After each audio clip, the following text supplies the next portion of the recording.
All right, I think we're live. Namaste and welcome to another edition of the Bharat Varta Weekly. I'm Roshan Karyappa. I have with me today your guests, Prasanna Vishwanathan, who's the CEO of Swaraja Magazine, and Nirav Kanodra, who speaks on economics, policy, a bunch of other related things. So it's been a rather slim week, I would say. I mean, not too much happened. I mean, of course, there are 2-3 incidents that we will talk about. And of course, if you're celebrating Christmas, belated Merry Christmas to all of you. Have a wonderful festive season. So, yeah, I mean, the few things that we're going to talk about, we're going to cover the Omicron situation. The cases have been spiking, and we'll look at possible response to that. Then there was the unfortunate Ludhiana blast in Punjab, and yesterday Prime Minister Modi addressed the country on a possible booster vaccine or a third vaccine. Right. And of course, this week we also remember the former Prime Minister Atal Bihari Vajpayee ji, and we remember it as Good Governance Week. So these are on the table for our discussion this week. So we'll start with the first one. Omicron cases have been spiking all over the country, and many people are left wondering how the upcoming UP elections will be impacted. The latest spikes come amid rising concerns over the spread of Omicron variant of COVID-19, with the nationwide tally nearing the 300 mark. Delhi has at least 64 cases, Maharashtra 88 are the leading contributors in the country. The Allahabad High Court on Thursday urged the Election Commission of India and Prime Minister Modi to consider postponing the upcoming UP elections. They also quoted the example of the previous elections that saw a gathering of 100 people due to election rallies. So Nirav, I'm going to come to you first. What do you see happening? I mean, these cases spiking, and we have certain events, right? I mean, this is the festive season, as I mentioned, and plus the elections and everything. What do you think should be our response? Well, also, I think one is we are need to be more data dependent. So I think there is a little bit of like fear mongering which is happening. Yes, the country has been scarred very badly with the second wave, which was the Delta variant. Initial reports where you see that cases in South Africa are falling, and probably Omicron so far is much less deadly than what it is. So what Delta was. So I think first is like panic has to be avoided. I think there is a good thing about the protocol for wearing masks, trying to maintain social distance. I think the whole work from home and the ability probably reduce mobility, keep all the precautions, test regularly. There are a lot of these home testing kits. Probably you could recommend people to do like home tests, or like shops and offices to do those self-testing. And so I think one is panic has to be kind of reduced. Go more on a like data-driven thing. Look at hospital capacity utilization. Look at people that who need oxygen. I think a lot of like the state of Maharashtra, specifically like BMC had a war room. Maybe some learnings from there could be replicated across the country. And also any form of lockdowns or restrictions should be like data driven, that are hospitals filling up, or are cases rising, and how much is it? Because shutting down the whole country, while it might be an emotional response, could have like very dire economic consequences, specifically for the lowest strata, right? So I think be cautious, but no need to panic. I think test, try and vaccinate. I think we're speaking later about like vaccination opening up for kids as well, or like precautionary shots for like senior citizens. So all of those things go ahead, but like it is no reason to panic. Hopefully this wave too shall pass. I think India sees like these waves a month or two after it happens in the West due to like linkages to rest of the world. But I think India has reached some sort of a quasi-herd immunity by infection plus vaccination. So the cases, if at all, should be mild. Right. Yeah, I think we definitely need a deeper metric, right? I think case infections really don't explain much at this point of time. So we should probably look at hospitalizations or and even serious infection or death or something of that sort. While they may still be lagging indicators, I think those are the ones that we should really be mindful of, because as we discussed last week as well, I think this is a reality that all of us are living in. Every few months there will be a new variant, and we will really have to deal with it. And at this time, it's a very privileged sort of position to say, hey, let's just lock everything down and try to contain it, because I think there is no containment, as we've seen with the the sort of exponential nature of the virus spread itself.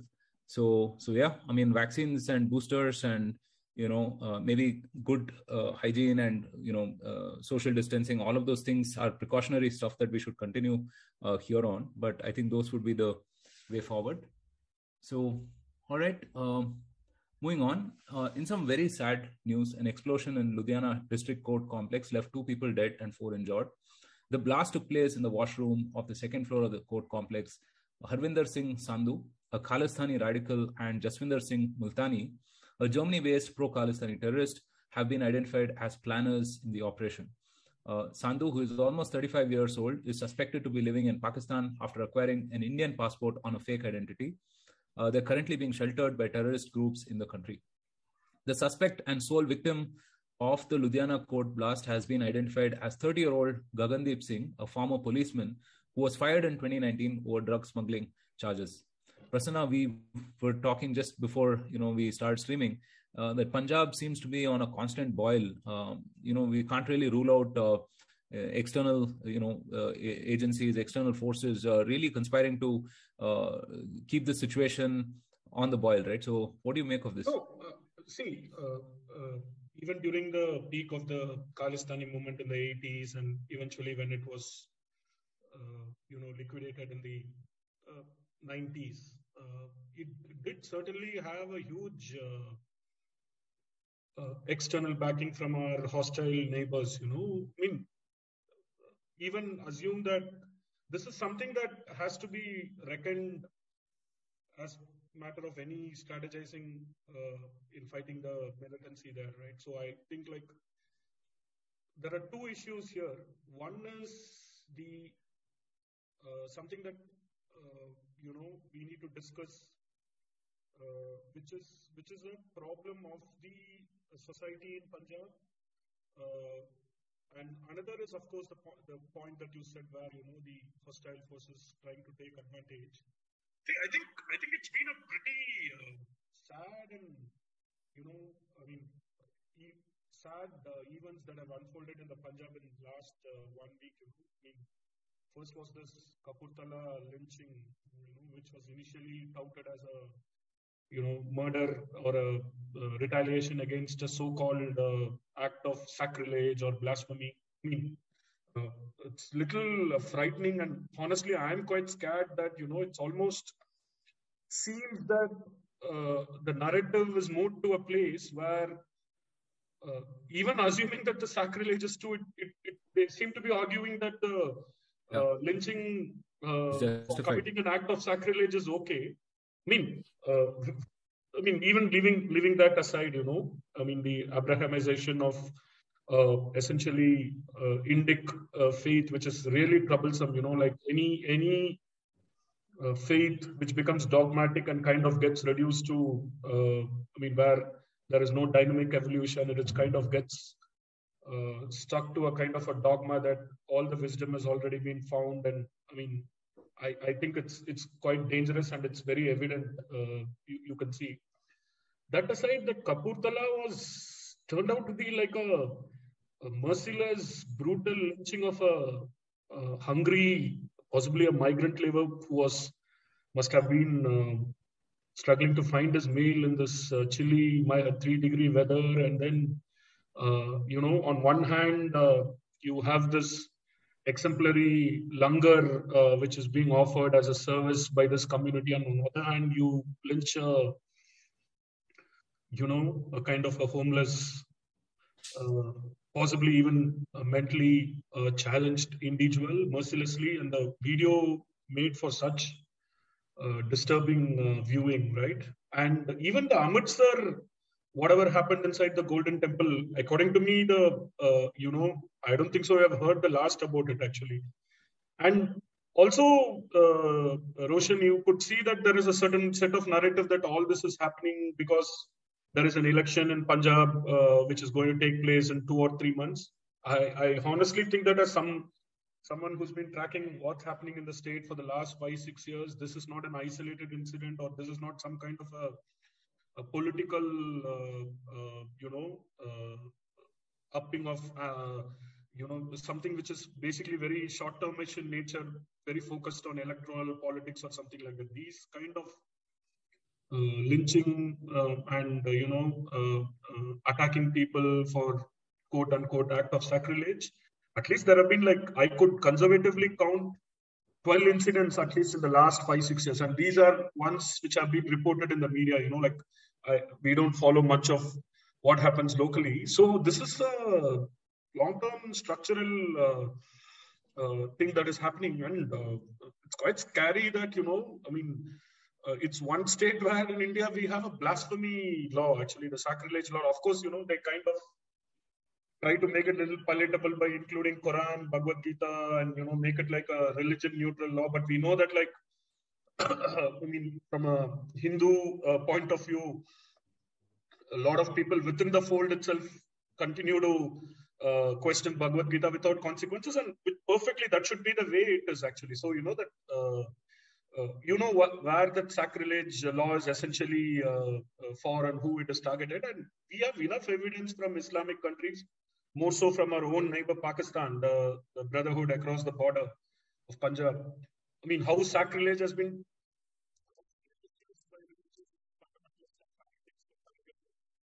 people, right? I would say that about 9 in 10 cases of this quote unquote sacrileges are basically targeted killings of people from other faiths, or it's just a mob running ransack. There is no concept. I don't think so. We should dignify or give any. No, it's a slippery slope because it's not. It doesn't fit in a 21st century norms. Civil society. And so obviously, I think that Ludhiana blast also. I was very surprised that initially, again, the narrative was like, basically this is they are trying to ruin the peace and tranquility in the state, and I think like there's, quite disappointingly, earlier it used to be a very minuscule section, but now I think even a significant section of the community seems to be believing that there is some machinations of the Indian deep state involved in all that, and then it again turned out to be a typical crime in Punjab, which has a religious drug mafia and it was committed by a cop as well, actually. And even the Punjab's own DGP, who's possibly an appointee of the current state government, he himself confirms it. Okay, so I think this, honestly, this set of events, this is the last thing that I want to say, which has happened in the last 1 week. Calls for deep introspection among the members of the community themselves. Like you see, even in Hindu society, if there is whatever happened in Haridwar, the call to violence, or like say lynching by cow vigilance, there is so much counter mobilization. There are people who even identify broadly with the interest of the Hindu faith who call out all these actually. But I think it would be great to see that same level of introspection, and at least there should be a healthy debate that ideas like sacrilege and blasphemy have no place in 21st century. Of course, much like the even for me, surprisingly, and a lot of other Hindus for whom the Panth and the Gurus hold great reverence, it's been pretty surprising the developments that have happened in the last 3-4 years. So hopefully the Sikh intellectuals and the community leaders, and I'm sure a lot of others who are well integrated with the Indian society, and it's very difficult to come across an Hindu who has any religious animosity against Sikh. Of course, there are theological debates whether. Which is fine, that's how it should be. But it's a movement for deep introspection, I would say, actually. It's a very important point that you make, because I think there are loonies in every community or group, but it's really what the 99.9999% of the community or group, how they react, what they do to respond to something like this, really, determines what happens. Correct. Yeah. And so while it's unfair to, go on, Nirav. Also, to Prasanna's point, I think what has happened like in Punjab is sometimes you call it like the curse of like too much fertile land. See, the society has been very much agrarian. It was like a Jai Jawan, Jai Kisan state. Like either you go in the army or you do farming. And it has kind of missed out on the whole boom in, say, manufacturing related things. Or you saw deindustrialization in the 80s, where like Hero Cycles, the Munjals or the Bharti Airtel, they decided to move away from Punjab and move to outskirts of Delhi in Faridabad, right? So Hero Cycles was in Punjab, but like Hero Honda was set up in Haryana, right? So you kind of seen deindustrialization. You also seen a lot of like the whole drug related and the drug abuse, the drug mafia controlling a lot of things. It's a border state, which is like next to hostile neighbors. So I think a lot of things, it's been on a slow boil for a long time. And now these are all coming up all together at once. So I think both like local society there as well as like Indian leaders need to look deeper at like the sources of all of these problems and try and get it at a grassroots level. Absolutely. I think it's would be unfair to Nirav, of course, I think there is certainly an underlying economic aspect to the turbulence there. But I like, and also your point about, that being largely still an agrarian society. But if you really look at so many other agrarian-based communities in other parts of India, right, they have surely used the surplus from their, say, agriculture and moved towards creating industries or, probably education, broader prosperity and all that actually. So, I would certainly concede that there is an economic dimension there, but I think this is more a religious, societal crisis at many levels. Yeah. And just to add, I think it would be grossly unfair to blame any community at large. So let's hope that wiser minds prevail, right? And all right, moving on. Yesterday was Good Governance Day, marking the government's focus towards accountability. Good Governance Day was established in 2014 to honor Prime Minister Vajpayee for fostering awareness among the Indian people of accountability in government.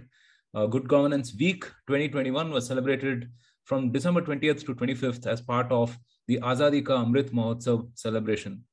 The theme of the Good Governance Week was Prashasan Gaon Ki Aur. So, Nirav, I think apart from the last maybe 6-7 years, Prime Minister Vajpayee's time was the most active from a policy perspective, right? I mean, there were multiple fronts, whether it is telecom, whether it's finance, and so on, or industries and so on. I think, perhaps, if not the best, I mean, perhaps one of the top prime ministers India has ever seen. Oh, absolutely, absolutely. And I think, like, you look at like Vajpayee's journey for being a parliamentarian for 4 to 5 decades, being in the opposition and being constructive opposition. His conduct for all the number of years before, as being in opposition but having constructive dialogue, very exemplary parliamentarian. Also, when the party just got 2 seats in 1980, and then he lost his Lok Sabha seat and then again went on via Rajya Sabha. His long-term vision to say that, like work towards your goal, and his great lines in the Rajya Sabha, that Kamal Khilega, Andhera Chutega, right? So that itself tells like a lot about the person. And then when he was prime minister for like it's 3 short spells, 13 days, 13 months, and like about 4.5 years. In those 3 spells that he was prime minister, he got on a lot of change in things. He brought in, took the brave decision for the nuclear blast, focused on like privatization, accelerated all the reforms which were done by the PV Narasimha government, Rao government. But then there was a little bit of a stall in between with like Deve Gowda and I.K. Gujral governments, right? So he accelerated on that path. He focused on infrastructure like the Golden Quadrilateral and the whole concept of trying to bring in like better governance, right? The whole concept of going beyond just identity politics, which had gripped India since like the 1980s. So he's gone in and trying to win votes based on good governance. I think he's got a great legacy. You guys have done like a couple of great episodes with Ashish Chandorkar late last year at this time as well on Vajpayee's legacy. For all the listeners who haven't seen them, it's a great opportunity to go and watch them again. And it's a good thing that we are trying to remember Vajpayee ji and carry forward his legacy ahead for the country in a bipartisan way. Doesn't matter which side of the political spectrum you are. I think he was respected on both sides of the parliament, and I hope like most Indians do that. Yeah, Prasanna, what do you make of this common trope that was used that he was the right man in the wrong party? I think Dr. Tharoor also tweeted about it today. I think, right? No, see, unlike many, I would actually kind of give some credence to that. I mean, not the right man in the wrong party or wrong man in the right party, whatever way. That's immaterial. But he often had the political smarts to kind of, project himself as slightly, not in tune with, with the party ethos or the movement ethos, particularly when things kind of became little turbulent, That way, I think he kind of remained unscathed, you can say. And the people who had to actually do the heavy lifting to push the movement and the political strategies forward probably faced much more scrutiny in public life compared to Vajpayee. So, of course, I mean, he had enormous good qualities. He was a terrific orator. He had this masterly one-liners delivered, exemplary parliamentarian. Had a reasonably good record as the prime minister, though I would think that when he had become the prime minister, he was already a very tired person by then. After years in opposition, building a political movement and all that. My sense is that he gets a good, I think history has been generally generous to him. Let me put it that way, actually. So, of course, good governance for BJP, he's a very significant icon in their pantheon. So obviously, they would kind of, position him as a very critical figure in the contemporary Indian political history, which he was certainly at least after the 90s, one could say. Yeah, I think one of the points Rajiv made in the episode was particularly poignant, which was that I think during that time, a lot of people, Indian urban youth especially, had given up on politics and were very, very cynical of things. I think Prime Minister Vajpayee demonstrated that, there could be some optimism. And I think that is perhaps the greatest credit. Yeah. And also, I think, I have seen, I don't know personally, all prime ministers and political leaders, right? I think like when you kind of look at their legacy or analyze their legacy, say with a lag effect of 2 decades later or thing, it's almost people look up to that era nostalgically. Like for example, my early political consciousness kind of coincided with Narasimha Rao's time of prime ministership. I know how it was at that time, but if you kind of, go by what the people in social media post or, young 20-year-old making some grand declarations that he's the greatest prime minister and, that's when all the great economic reforms happened and all that stuff, it's like a lot of alt history which keeps getting built up. And I think most prime ministers seem to have a very charitable assessment of their tenure. So it should be interesting, let me be very honest. This is my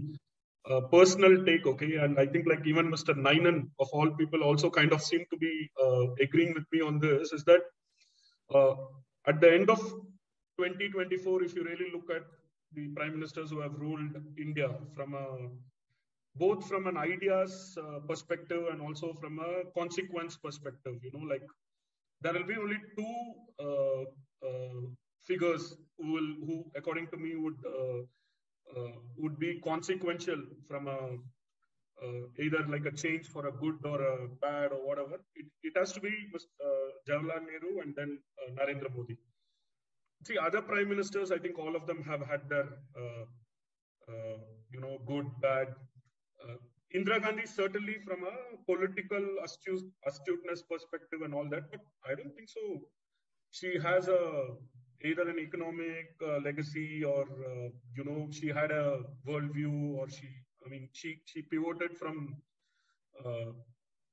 she started she was propped up by the left wing, and maybe towards the late 70s she had almost kind of projected herself as even as a Hindu leader. So she had no ideological kind of alternative or something that she offered. So in terms of both ideas and execution, I mean, we are discussing about Vajpayee, but still I'm making this very controversial point. I think I think maybe we can discuss this after another 3 years, and what I say would be probably valid.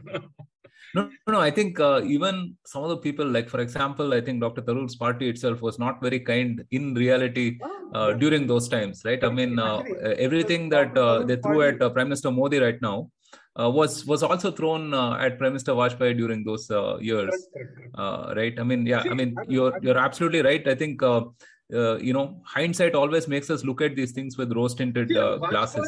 I think the one Vajpayee became the prime minister when, according to me, he was politically past his prime. He was almost like I think he lost all his energy because of the years of hard work he had to do to shape Jan Sangh and later BJP as a political alternative. Sometimes it's very critical that the time someone is a prime minister should also be coinciding with the best time health-wise, vitality-wise, and all that, because that's where you have a lot to offer to the country actually. Otherwise, of course, you can always argue that decentralization is good and all that stuff, and you can always build some virtues around anything that a leader does in the country. In fact, I remember that there were a lot of these Narasimha Rao spin doctors who used to say that his model of leadership is leadership by inaction, deliberate strategic inaction. Like you could spin anything into a grand narrative, but there are some things which are very vital, I would think, where you should have an energetic leader. Like, I mean, on energy, certainly I did like Rajiv Gandhi. He had or all other his flaws. One thing that he never lacked was the energy actually. So yeah. So do check out the couple of episodes we have published on Vajpayee ji. There was one with Ashish and Rajiv, which was an epic 2-hour conversation on perhaps every facet of those years. And also we did another interesting episode with the late Sri Shakti Sinha ji, who was a close associate of the former Prime Minister, based on his book, Vajpayee, The Years That Changed India. I think that was also, fairly interesting. All right, moving on. Prime Minister Narendra Modi made some key announcements regarding COVID-19 vaccination on Saturday, that is yesterday. Prime Minister Modi on Saturday announced that India will soon start vaccination for children in the age of 15 to 18 years old from January 3rd, 2022. Healthcare workers and citizens above 60 years of age with comorbidities will have access to a precautionary third dose of the vaccine starting January 10th. Regarding Omicron, Prime Minister Modi urged the people not to panic and to be cautious while celebrating the New Year festivities. Nirav, this ties to what we were talking about earlier. What do you make of the Prime Minister's address?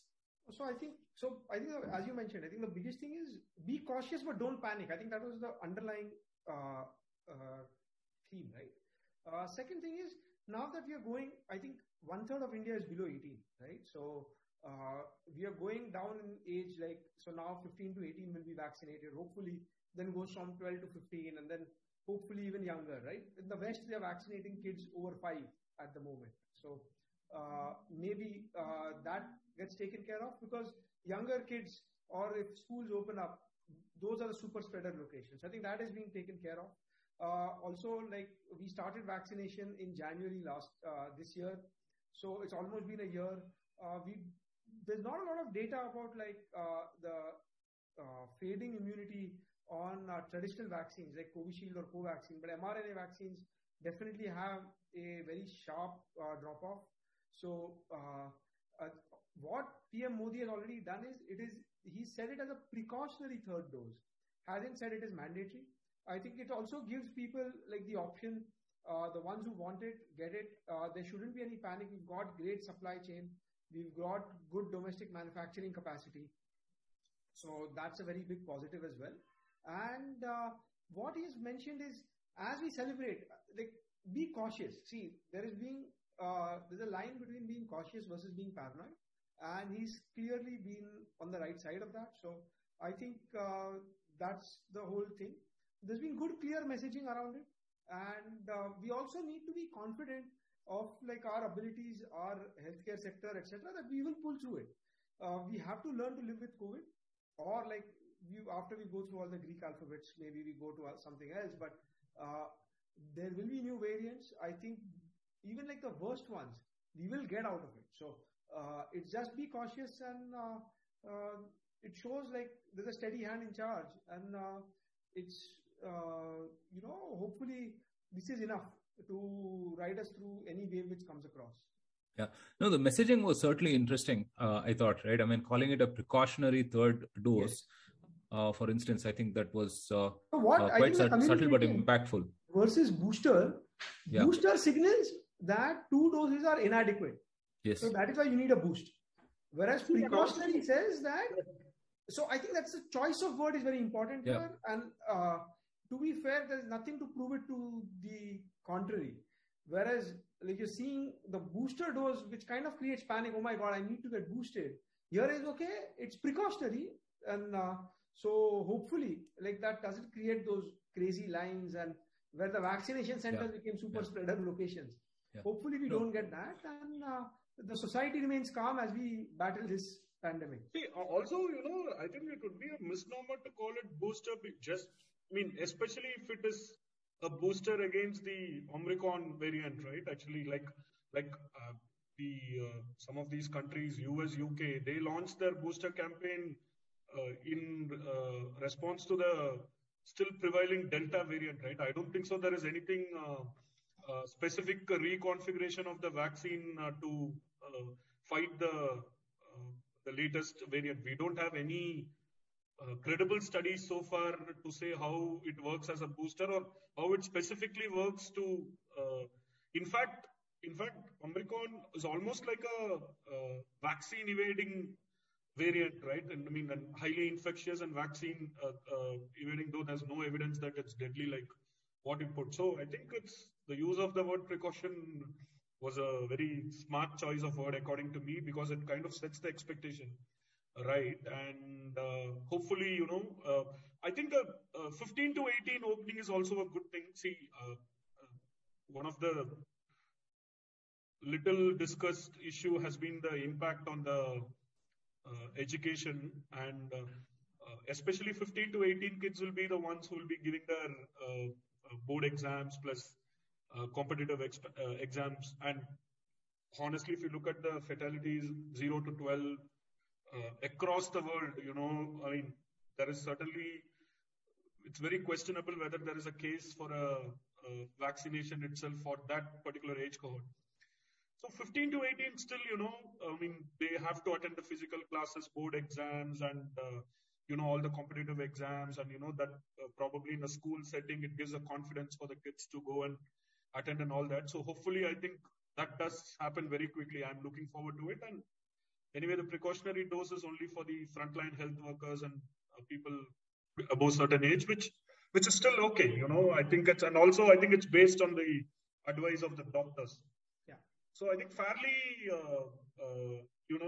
good set, even as we kind of focus on completing the 40% second dose for the, the 18 plus, which I think should be done in a month or two. So let's see how this goes. Yeah. Last week, there was a bit of a correction in the stock market, and we saw quite a bit of value being wiped out. I just thought we'll cover this in passing. Nirav, what do you make of this? From the October peak to this? Yeah. So I think, a lot of this is also due to one is in the first half of the year or till October, this thing, you had a lot of investors, foreign investors, who were lost money in China on the tech crackdown there. So they thought, okay, India is an alternative. So first was we got a wave, maybe like a little too highly valued companies because of the FOMO for foreign investors to come and invest, right? So you saw that one, which kind of lifted. So markets overshoot and undershoot. This is nothing worth a panic. So you got a lot more money in. Now what is happening at this current time is probably one is these valuations, and two is in the West as well, you are seeing the loose fiscal policy, the loose monetary policy. The Federal Reserve is, they mentioned on 17th of December that they will be hiking rates in 2022.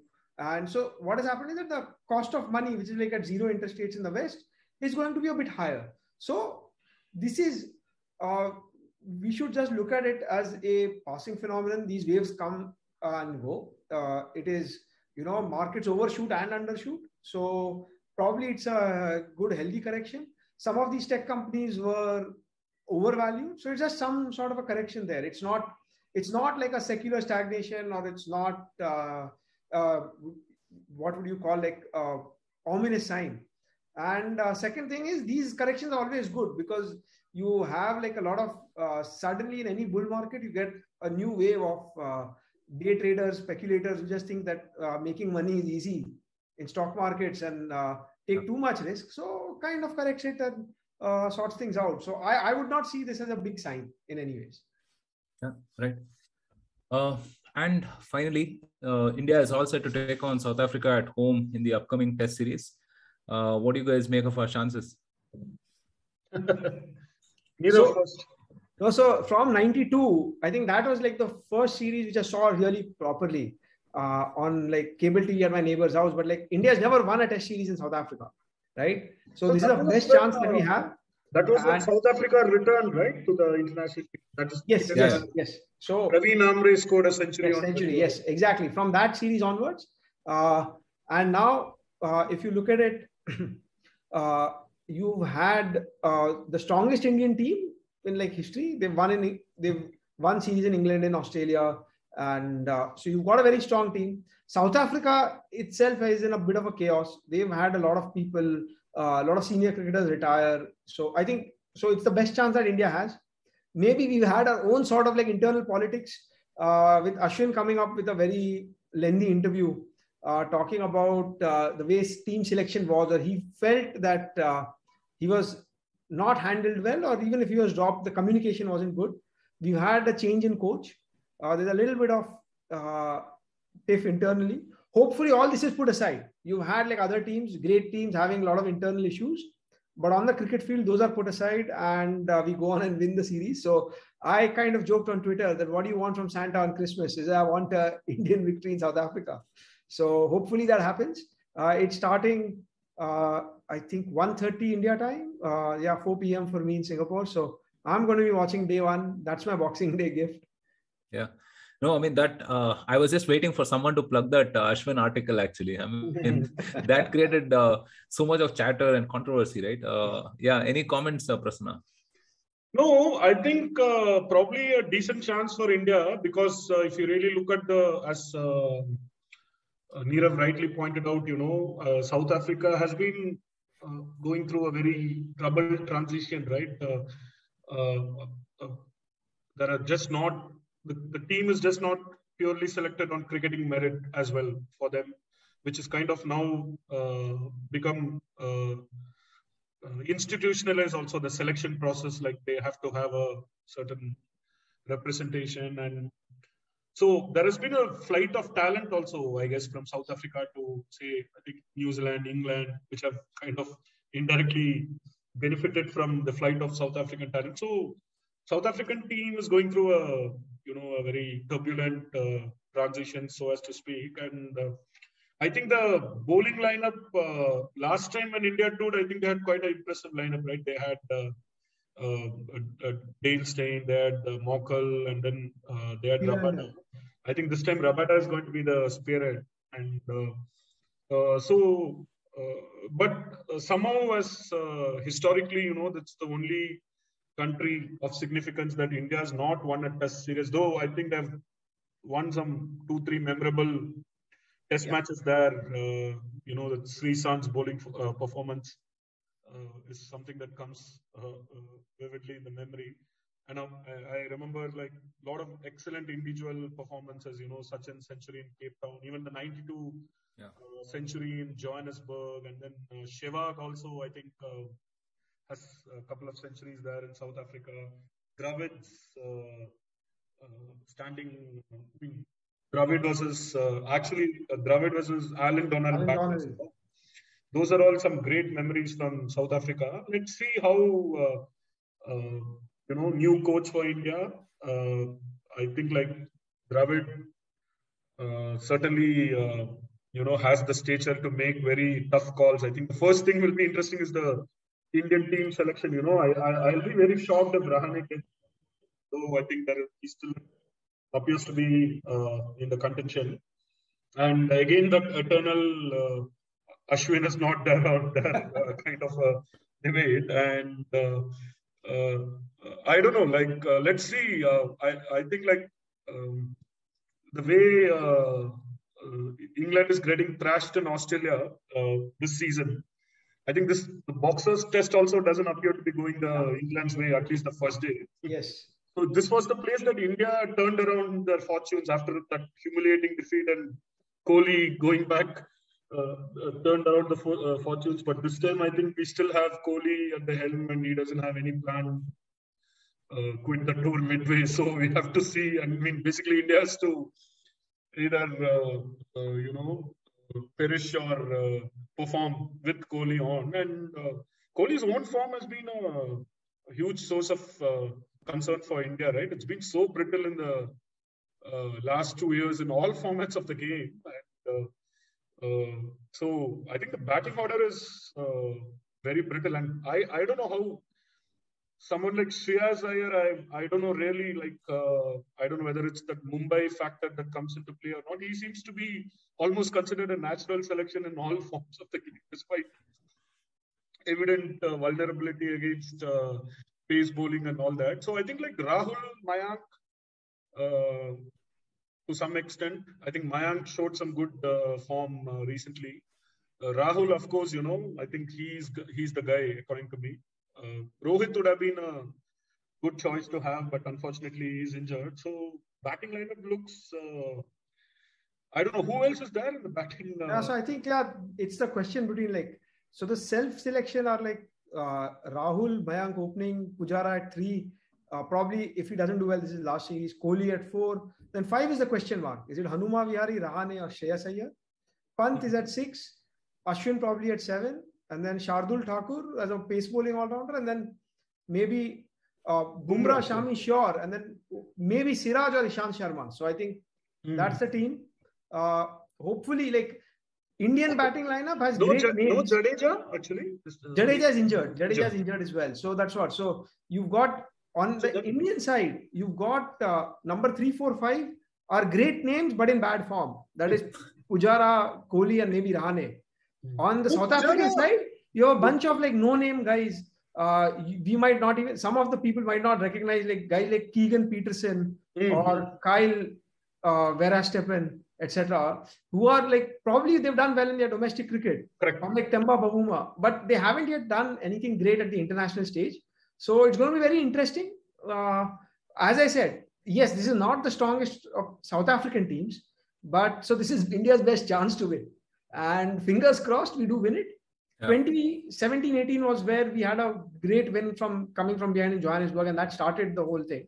So hopefully we win, and internal, dressing room frictions don't come on the field. That's my only wish. No, and South Africa also is a great place for cricket. I mean, I think their pitches are excellent, right? I mean, there's something in it for pace and for spin, and also you don't have this trash weather also like we have in England. Correct. Right. Yeah. And so I think maybe the cricket nerds who are watching this can probably pull up the stats, but I feel like test matches in South Africa probably yield more results than anywhere else, I think. Right? Yes. So yeah, fantastic. All right. So we're going to have a year-end special, but I thought we could just do a quick preview of that, right? Of course, I mean, this year has been more than eventful, right? We saw many highs and many lows, and we've sought to bring you the news and views every week. This is the 72nd edition of the weekly that we're doing. And since we have Prasanna and Nirav here, I thought I'll just ask you guys, Prasanna, starting with you. If you were to look back at this year, what were the three moments from a politics standpoint that, we will probably say 5 years from now that probably shaped India? I mean, that's too much of an exaggeration. Maybe like whatever was important. Yeah.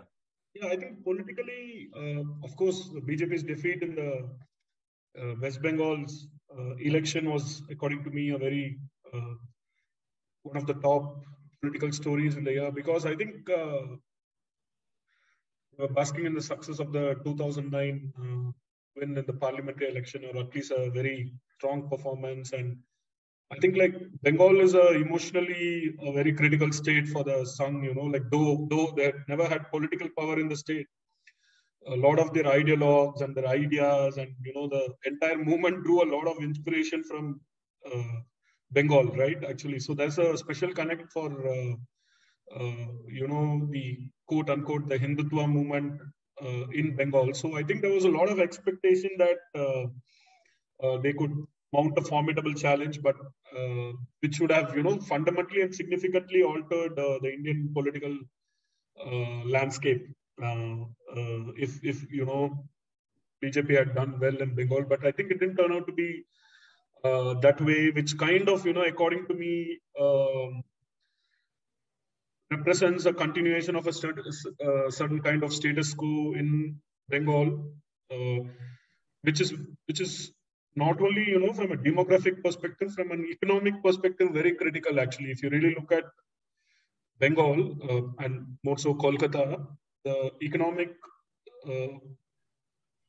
growth, it has to be the fulcrum around which India's East economically flourishes. Okay, but unfortunately, the kind of political mobilization and electoral victories in West Bengal are not necessarily premised on economics or welfare delivery or a certain kind of model. It's more about, raw political mobilization based on cadre power and all that. So that template is going to sustain. I mean, because if that were to be challenged, and let's say that, there is this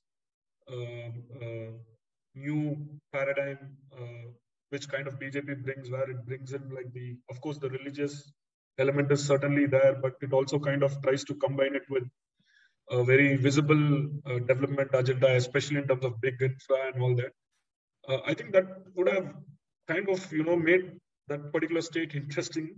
So that didn't happen. So according to me, that was one big event which has economic ramifications for India in at least for the next decade or so. The second one, of course, was the retreat on the farm law, which is kind of economic, but of course there was also a social political reason behind that. You can call it a surrender, or you can call it a tactical retreat, or you can call it like a unilateral gesture towards Hindu-Sikh unity, whatever way that you see it. But it was a significant political development, in the sense it's a socio-economic aspect of it is quite significant. That was probably the fundamental recasting of the agrarian model. That it's pretty clear that the Punjab's model of MSP-driven agriculture has reached its end. It's neither good for the state's economy or good for the country economically viability in terms of sustaining that kind of subsidized agricultural practices. Okay, so I think that was a huge, significant political movement, which might also possibly revive. I don't know. We have to look at the UP elections, where farmer movements were very significant in India in the 80s. Okay, and because of a certain kind of emotional narrative that farmers evoke as people like who are toiling and who are kind of state doesn't help them and they feed us. That's a very common perception of many Indians. Okay, so like, so they used to be a very powerful constituency, but over the last 20 years, I think they've kind of lost their thing. I don't know whether this movement might revive that. I hope it doesn't, but you never know. So that's a second significant thing that I would think of. And other than that, I think it was like a run-of-the-mill thing. Maybe the large whole-scale reshuffle of the cabinet, right, which happened where, you know, we had some very key portfolios transferred and all that. So I think these were the large three political, you know, momentous political things that happened in the country, I guess. Not counting the TN elections. TN elections, I think like we did a long podcast, right? I predicted what is going to happen. Right? It's a cyclical political change, okay? And you know, you never know about the Tamil people. After 5 years, they'll regret voting them in and then hand over the power to somebody else with an equally brutal majority. You know, that's how the dice loads in TN actually. So I mean, it's not something very, though the kind of ideology, the sharpness, or I would call the overt ideological expression that is happening with this DMK government seem to be like much more than at least the last 2 tenures of Karunanidhi, which was more relatively pragmatic. Of course, there was dog whistling to his, you know, the ideological movement supporters and all, but it was at the end of the day ultimately pragmatic and focused, you know. But I think this time it's a little different, I would say, but maybe too early to kind of, you know, feel very declare that, you know, this is very dangerous or something like that. That's my sign. So I mean, right. I wouldn't count it. It is a cyclical political change, you know, which is par for the course, you know, like, see, but Bengal, there is no concept of a cyclical political change, right? Anybody comes to power, I think they are there for 30 years. Yeah. So Nirav, from a policy or an economic perspective, what did you think was, you know, maybe 2 or 3 things that were the highlights of the year? So I think the 3 things for me, what stood out was, one is from like an economic standpoint, I think the biggest thing this year has been COVID and like the brutal second wave as it was, right? So one is in terms of like how the government handled vaccination, outreach, showed like really being Atmanirbhar here, not being dependent on foreigners. So I think that whole thing stood out massively. So from like a healthcare policy as well, everybody rallied through. Obviously, it is like fighting about, there were like a little bit of missteps here and there, but kind of course corrected, which showed the resilience of Indian economy, Indian society. So coming back out of COVID, Indian economy came back with a bang. You saw that in some of these tech IPOs, etc. as well, right? So that was the first thing. Second one, what I felt is you had the Air India privatization, right? And the Tatas taking it back. It has shown a template of like very hugely loss-making PSUs can also be privatized if some of the debt is taken away, and you think of making it a viable entity as a going concern. And this has shown a different model of privatization, right? So this, a lot of people said that earlier BJP was not doing much on the privatization part, but this has shown the signals. And maybe again, it was due to COVID where you saw like a lot of loss of tax revenue, etc., which kind of forced them to do it. And this is also maybe there's been no big political backlash on Air India privatization, unlike what you're seeing on like backlash on farm laws, etc. Right? So that's a very big positive. The third one I want to club together is it started off in the budget, but the budget saw like no new taxes. It would have like kind of killed off recovery and the whole concept of trying to take away from the rich and redistribute when the whole country doesn't have much, you don't get much out of it. The budget was like pro-growth. And the big one over there is the PLI scheme. So this production-linked incentives, India is trying to get into the global supply chains. You are trying and getting bilateral trade deals. The $10 billion or like 75,000 crore scheme for semiconductors is part of the whole PLI package, right? There's some for auto, there's some for pharma, but the big one is for semiconductors, where India has been lagging on the manufacturing side. So that's a very big one. Hopefully we work ahead, and next year this time I talk about potential trade deals with the UK, trade deals with Australia, EU, which pushes this forward, right? So that's been spoken about but not implemented. So yeah, I think these are the three things: handling of COVID, Air India privatization, and PLI schemes being announced. So hopefully the momentum carries forward. Yeah, I mean, I would have to agree with you on the, on how we dealt with COVID, post April, May, right? And how the vaccinations have been, right? I mean, we've always begrudged the lack of state capacity in India and last mile delivery. It's always been a chink in our armor, right? And given the size and diversity of the country also, right? And we have somehow transformed in the most trying circumstances, right? So much so that I think this is a case study for any country, any place in the world to sort of emulate the pace of vaccination, the delivery on that front, even the communication, right? I mean, we just spoke about it earlier today, right? I think that would be my number one. My number two would be the many startup IPOs that happened. I think, those are again significant from a innovation, from a startup ecosystem perspective, because, always I hark back to the time of Make My Trip listing in, in NASDAQ for, I don't know what it was. I mean, a paltry amount, right? I think probably 15, 20 millions or something of that sort they wanted to raise, and they listed there, right? And compare that with Paytm listing in India at, what probably about 16,000 crores. Zomato listing in India for 10,000 plus crores, Nykaa having a blockbuster IPO, and even something like MapMyIndia, right? I mean, which was again a huge a blockbuster IPO, right? I mean, I think that has again reinforced confidence to not just founders but also investors that there is a hunger for startups, and there could be a potential exit in the markets, right? So I think number two was that. Number three, perhaps my most favorite at the end of a long tiring year, to see the Kashi Corridor inauguration was really something of a sight to behold, right? My WhatsApp was flooded with so many emotional messages from very different people, friends, family, whoever. And somehow that was a great capping for a rather long, tiring, difficult year for a lot of people. So yeah. So that was that. All right. I mean, this is just a glimpse of what's going to come up on the year-end special. Stay tuned for that. We'll publish our links on the social media. 72 weeklies. I mean, as I'm saying it feels, a little surreal.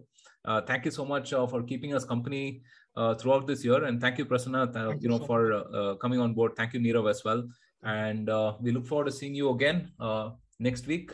Until then, stay safe, take care, and Jai Hind.